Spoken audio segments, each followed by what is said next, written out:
Hey my lovely queens, I'm so glad you're back again, and today this is gonna be a long one. I'm gonna teach you guys from A to Z, and yeah, this is very detailed.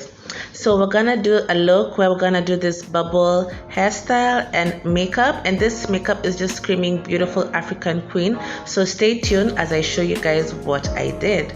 So my client here, or my model to say, has very beautiful skin and very beautiful hair. So I moisturized the hair first before I started acting on it, and I used my edge tamer gel to lay the edges and just lay the bottom part of the hair, so that when I'm holding it with a rubber tie, it lays flat and it's not tight, but it looks super neat. So I'm gonna use a hair tie.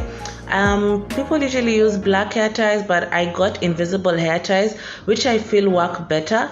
So that's what I used, and then I stretched out the top part of the hair, make it as fluffy as possible. Don't add product on the top part of the hair, so that it can remain as fluffy as possible. And remember, we already moisturized it, so it will be easy to handle.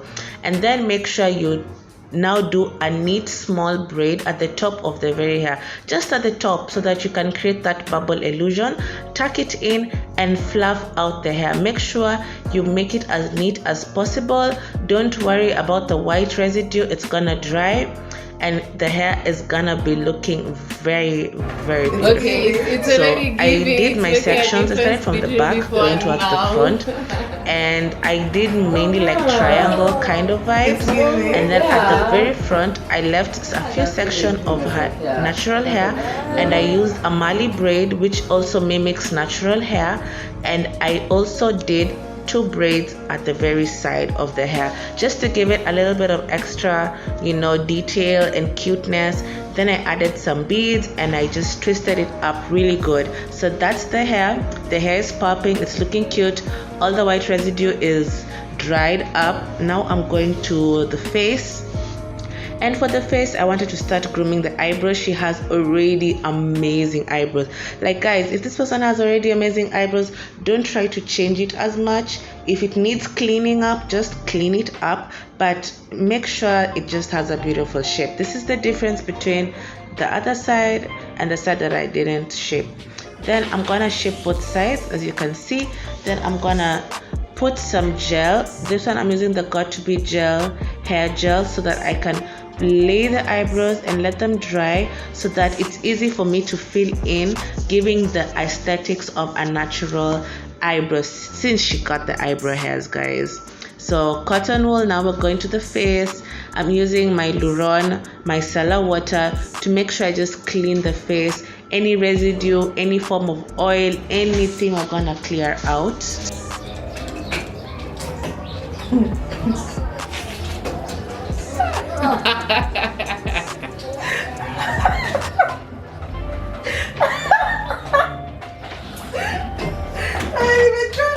Oh, you tried?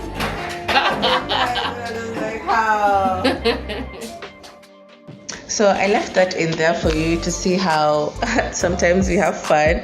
So I didn't charge that thing. It just didn't work.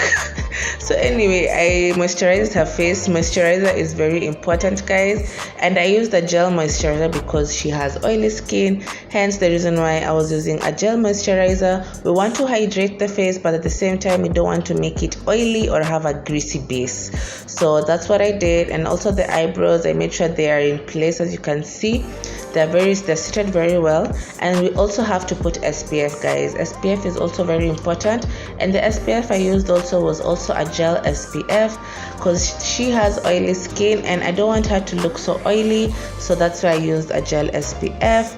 And then I filled her eyebrows with black eyeshadow, because she's more the darker side, and I wanted the tail to be very defined, so I mainly put this product at the tail area. So after I do the eyebrows, I make sure I'm very gentle with it because I already brushed the hairs to stand up and we don't want to displace those eyebrows. So be very gentle with your brush.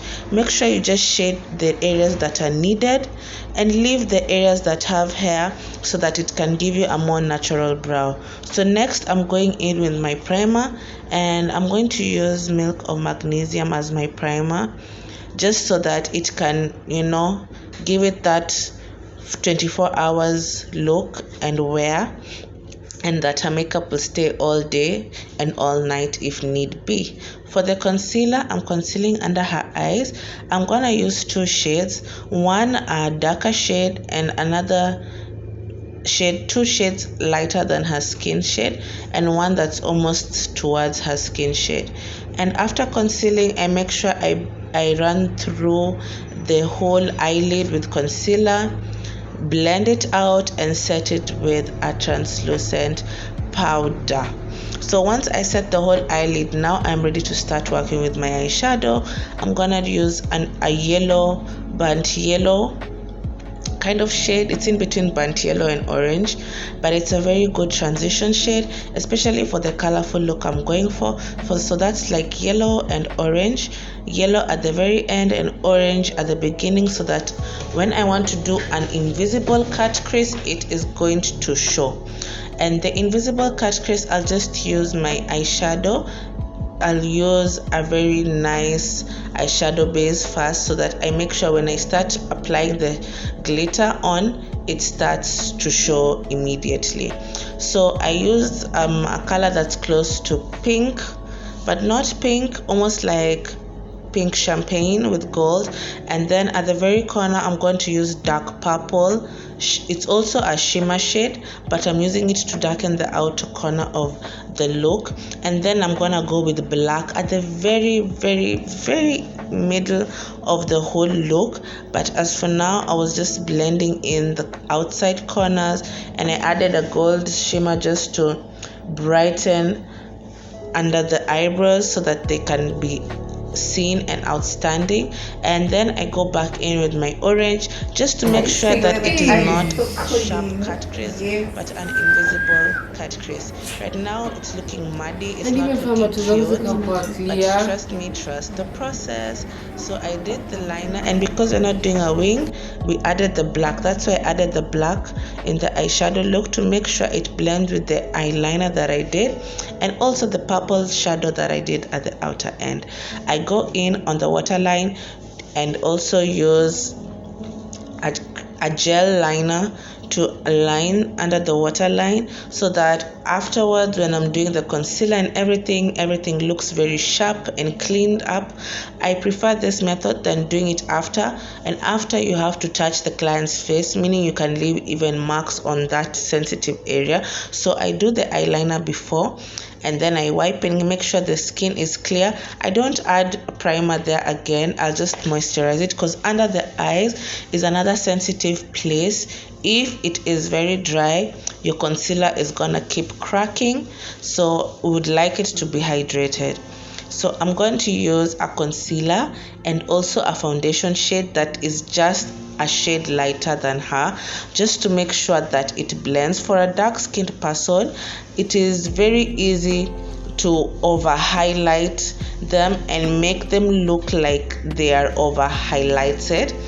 When they're dark, you have to make sure you remain with the colors so that they don't look like the face was stolen. Make sure the colors blend and they are not too far off the original shade of your client. So I'm gonna use that in the middle, just anywhere I need to highlight. I'll use that shade because it feels more warm, and it also feels like it will brighten her from within. So I also do the top part of the eyebrows with that same shade. Make sure I clean up below and on top of the eyebrow, just to give it that very sharp look and just to make everything look neat and mesh together.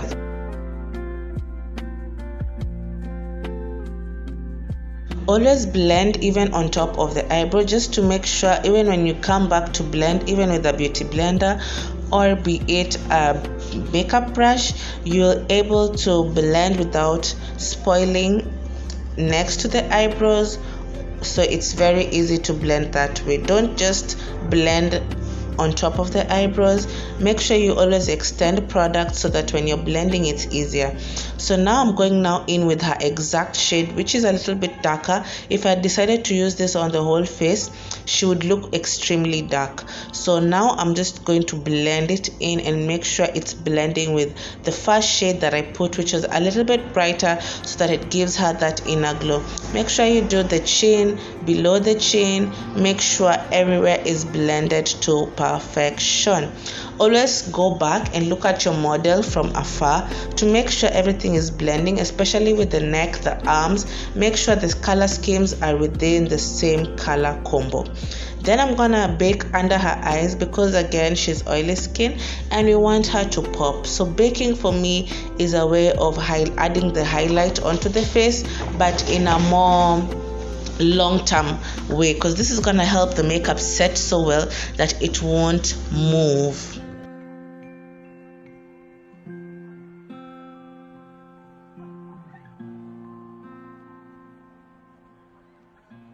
So the rest of the face, I just set it and made sure I used colors, the powders that match the color of this person, this individual, this model, and she came out so beautiful. Like the end look was just amazing. I did her lips off camera and this is the final look, guys. Yay! Clap for yourself if you reach the end of the video. Don't forget to like, share, and subscribe, guys. I love you so much, and she loves you right back. Thank you.